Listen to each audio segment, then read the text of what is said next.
For years in the United States, a barrage of propaganda portrayed Chiang and his regime, both before and after his defeat on the mainland, as the democratic leader of free China, denying that the struggle in China between Chiang Kai-shek and Mao Zedong was a naked struggle for power between two ruthless men, both bent on imposing their own personal dictatorship over millions of Chinese people.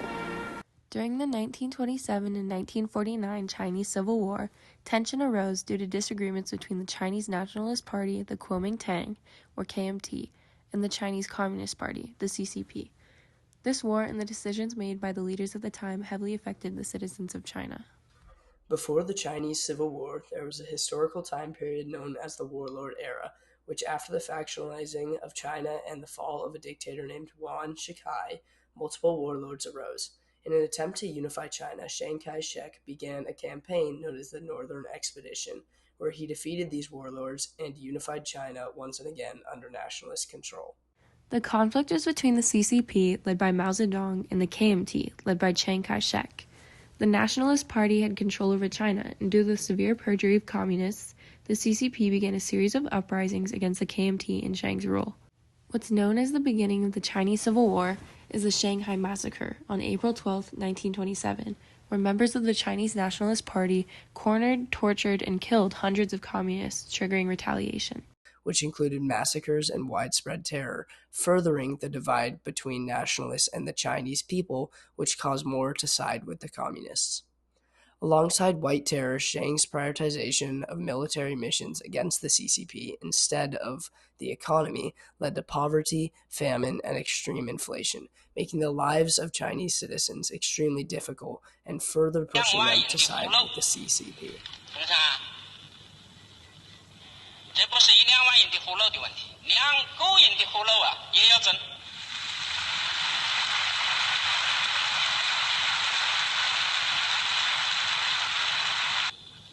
1个人也不能丢掉。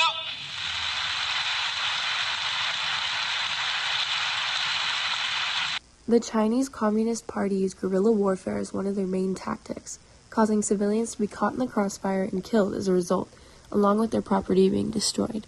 Another decision made by the CCP was the Long March, when the CCP was attacked by the KMT.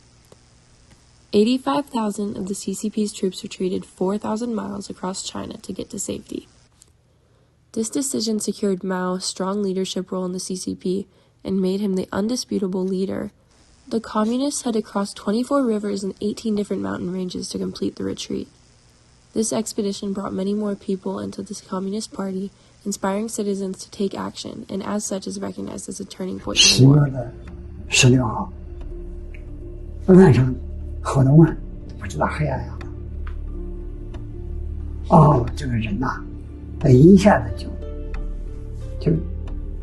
就机场当停，一个踩一个，我是踩着视频到了船上面去了，差不多3天3夜的时间。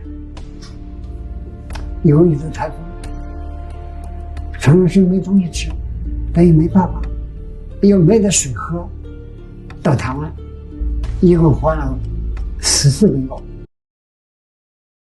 The war was devastating for civilians, resulting in 5 million civilian deaths and 2 million soldiers wounded or dead in combat. This conflict caused extreme displacement because of people fleeing their homes in search for safety. China was left in a horrible state, especially economically. Inflation was so bad that it's considered to be one of the worst in history. According to the Foundation for Economic Education, the Shanghai Wholesale Price Index was at 15.98 in 1941, and in December 1945, it was at 177,088, and it continued rising. In 1948, it was at 36,788,000,000, and in April 1949, it was at 151,733,000,000,000. This extreme inflation made it virtually impossible for citizens to afford the most basic of necessities, which had devastating consequences and resulted in an untold amount of deaths. The Chinese Civil War ended in 1949 after decades of fighting and tension between the KMT and the CCP. The CCP came out victorious and China went under communist control, where soon after Mao Zedong created the People's Republic of China in October of 1949. A large majority of the decisions made by the leaders of the different political parties during the war had devastating effects on the Chinese people. 那个身上，绑的那个带血的绳子，我母亲还留着，给我放在包袱里面。那母亲就告诉我，就说孩子不要忘记啊，不要忘记。